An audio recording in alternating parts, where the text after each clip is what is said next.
one thing that Dell does when he gets invited to these federal buildings on Capitol Hill by some politician who believes him, and he gets to bring all of his anti-vaccine friends, he will also bring someone who claims to be vaccine injured. Now, maybe this person is vaccine injured. Whenever I talk about a case of vaccine injury on my channel, I like to make it clear that I have no way of knowing whether or not that particular person was actually injured by a vaccine. I don't know their medical records. I can't assess them. I have no data to say one way or the other. So let's just give them the benefit of the doubt. Let's say the person that Dell bringing was genuinely injured by a COVID vaccine. Well, you would think that if Dell was advocating for that person, they would at least want to give that person compensation. And we have a vaccine injury compensation program set up for vaccine injury in this country, which we've talked about on a previous episode. However, COVID vaccines are not yet on that compensation plan. They would be if they were approved for the child's vaccination schedule. So any vaccine that is on the childhood vaccination schedule automatically gets put on the injury compensation program.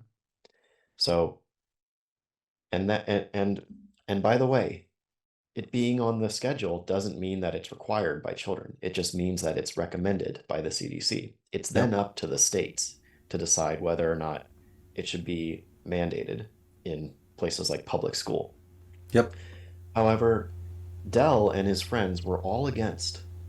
They all were against the CDC putting the COVID vaccination on the schedule. And Bob, now that I'm thinking about it, it might actually be on the schedule now. I think there was a vote in the past few months. Maybe you can clear that up in post. Dell was against that. So, in my view, he's not really advocating for these people that he's bringing to Capitol Hill and parading in front of people who he wants to scare. Because he's against policies that would actually help them. Yes, that's a good point. He just wants to use them. He just wants to use them for his own theater, which is going to be promoting his own gains. So, which was $3.5 million a year. A lot of money. That's a lot of money.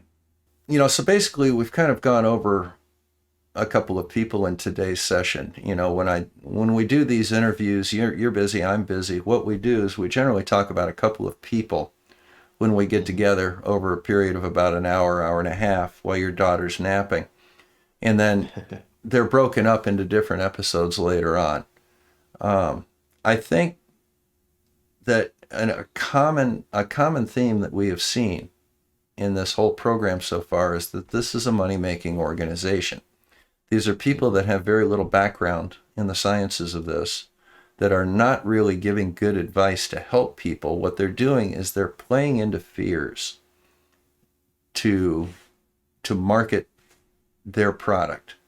Now, in our next episode, I do want to talk about a guy that is playing into a different type of a fear of the Illuminati, a fear of the invisible hand that makes elections unfair, that keeps the right candidates out of office.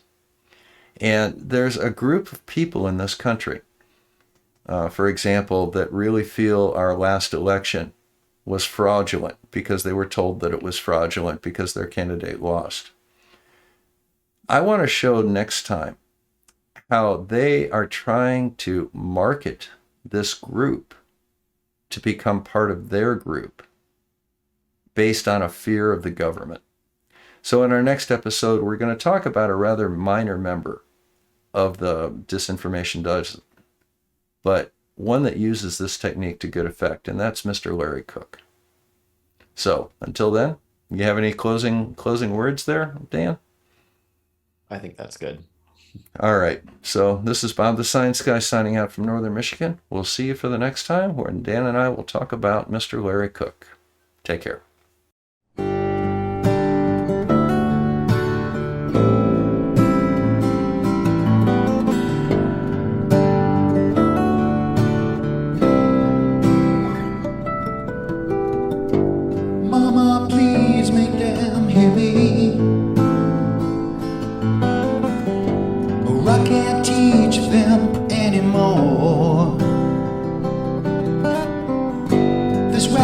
bones too deep for me. Feel my brain getting real sore.